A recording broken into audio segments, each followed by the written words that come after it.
Hello, जय हिंद। स्वागत है आपका हमारे यूट्यूब चैनल पे। आज जो बच्चों ने सवाल भेजा है वो आपका प्रीवियस ईयर क्वेश्चन है, आपका एसएससी एमटीएस का। और ये सवाल वैसे तो काफी इजी है, पर अगर आप इसके जो हिंदी वाले सवाल हैं उसके अकॉर्डिंग आप बनाने की कोशिश करते हो तो आपका आंसर नहीं मिलता है, तो फिर आपको लगता है कि शायद आपके कॉन्सेप्ट में प्रॉब्लम है। लेकिन यदि आप इसके इंग्लिश वाले सवाल को देखो तो वहां पे डाटा एकदम सही करके लिखा है। सवाल का कुछ डाटा मिसिंग है हिंदी वाले क्वेश्चन में, जिसके कारण ये सवाल आपसे शायद नहीं बनता होगा। ठीक है, चलिए हम एक बार सवाल देखते हैं, सवाल क्या कहता है, फिर इसके बाद इसका सॉल्यूशन आपको हम बताते हैं। सवाल आपके स्क्रीन पे दिख रहा होगा, सवाल जल्दी से पढ़ते हैं। देखिए सवाल क्या कह रहा है। सवाल कह रहा है कि एक परीक्षा में शामिल होने वाले 10% छात्र लड़के थे तथा शेष लड़कियां थी।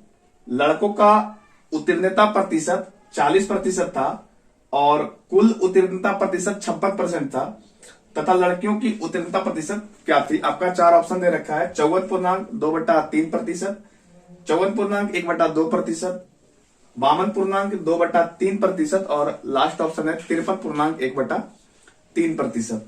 तो इस सवाल को अगर आप बनाएंगे ना तो ये यहाँ पे तो थोड़ा सा डाटा मिसिंग ये है कि जो ये लिख रखा है कि एक परीक्षा में शामिल होने वाले 10% छात्र लड़के थे, तो आप इसके इंग्लिश वाले वर्जन को सवाल को देखेंगे गौर से तो वहां पे दे रखा है कि ये 10% नहीं है, ये 40% है। ठीक है, आप जब 40% के हिसाब से बनाएंगे तब आपका सही होगा ये सवाल। और एक डाटा और मिसिंग है, जो यहाँ पे लिखा है लड़कों की उत्तीर्णता प्रतिशत 40% जो लिखा है वो आपका 60% है। ठीक है, और इस हिसाब से आप बनाएंगे तो आपका एकदम आंसर बिल्कुल सही मिलेगा। तो देखिए सवाल को हम कैसे सोल्व कर सकते थे। तो सवाल क्या बोला है कि एक परीक्षा में जितने भी छात्र शामिल हुए थे, तो आप इसको ऐसे एज्यूम कर सकते हो कि सपोज 100% जो छात्र हैं, 100% जो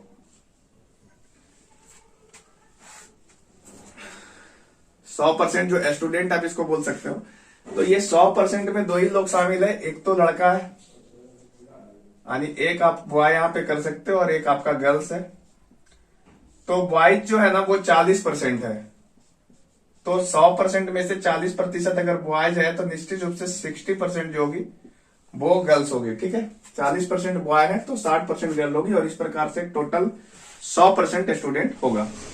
और इसके बाद जो लिखा है कि लड़कों की उत्तीर्णता प्रतिशत जो है वो 60% है। ठीक है, तो 40% स्टूडेंट में जो आपका उत्तीर्ण हुआ है वो है आपका 60%। तो यदि आप यहां से 40 का 60% निकालोगे, 40 का 60% अगर आप निकालना चाहो तो ये आपका मिलेगा 24। मतलब ये कि 40% स्टूडेंट में जो है 24% स्टूडेंट पास होता है। ठीक है, 24% ही स्टूडेंट पास होता है, जबकि ओवरऑल जो विद्यार्थी है 100%, इसमें से आपका दे रखा है कि ओवरऑल 56% जो है पास है। ठीक है, इसका मतलब ये हुआ कि यहां से आप कह सकते हो कि 24% और इधर से ये 56% टोटल है, तो गर्ल्स कितनी पास होगी, चूंकि ये 56% में दोनों शामिल है, बॉयज भी है और गर्ल्स भी है। ठीक है, जबकि बॉयज जो है 24% पास हुआ है, तो निश्चित रूप से जो गर्ल्स हुई होगी वो 56 - 24 कह सकते हैं। और इस प्रकार से जो इसका दिखाएगा आपका, या देखो 100 में से 4 गया तो 2 और 5 में से 2 गया तो 3, 32। ठीक है, तो ये जो 32% आ रहा है ना, ये आपका 56% के हिसाब से आ रहा है ना। आप इसको सही से अगर आप कैलकुलेट करोगे तो टोटल जो गर्ल्स ही था ना वो गर्ल्स आपका 60% है। ठीक है, तो आप ये कह सकते हो, इसका परसेंटेज में लाने के लिए आप ये कह सकते हो कि जो उत्तीर्णता प्रतिशत है गर्ल्स की वो है 32% अपॉन 60%, और ओवरऑल परसेंटेज लाने के लिए आपको 100 से मल्टीप्लाई करना पड़ेगा। तो ये वाला परसेंटेज कैंसिल आउट हो जाएगा, ये वाला 0 और 0 कैंसिल होगा, और ये देखिए यहाँ पे 3 आ रहा है और इधर से ये 16 आ रहा है। तो ये ओवरऑल आपका आ गया 160/3। ठीक है, तो ये यहाँ पे जब 160/3 आएगा तो इसको आप जब सॉल्व करेंगे तो देखिए 5 तिया 15 है ना, और 3 तिया 9 और 1 3, इतना परसेंट, यानी 53.1/3% इसका सही जवाब होगा। यानी ऑप्शन नंबर जो 4 है उसमें आपको देखिए दिख रहा है 53.1/3%, जहां पे मार्क भी किया हुआ, यही इसका सही जवाब है।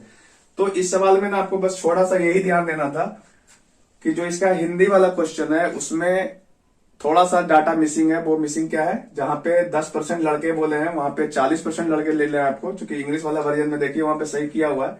और जहां पे लड़कों की उत्तीर्णता प्रतिशत 40% है उसको आप 60% करके बनाइए तो ये सवाल सोल्व हो जाएगा। ठीक है, आप इसको इस तरीके से सॉल्व कर सकते हैं।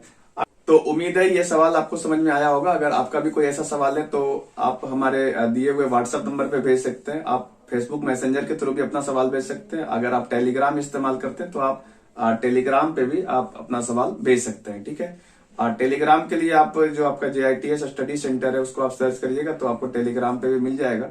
और यदि आपको टेलीग्राम ज्वाइन करना हो तो आपका टेलीग्राम का जो लिंक है वो हम डिस्क्रिप्शन में डालेंगे और उससे आप वहां से ज्वाइन कर सकते हैं। आप हमारे फेसबुक पेज को भी फॉलो कर सकते हैं। और यदि आपका कोई सा भी ऐसा कंपटीशन वाले सवाल में अगर प्रॉब्लम आता है तो आप बेहिचक सवाल को भेजिए। जो इसका सही कॉन्सेप्ट होगा वो हम आपको जरूर प्रोवाइड कराएंगे, ठीक है।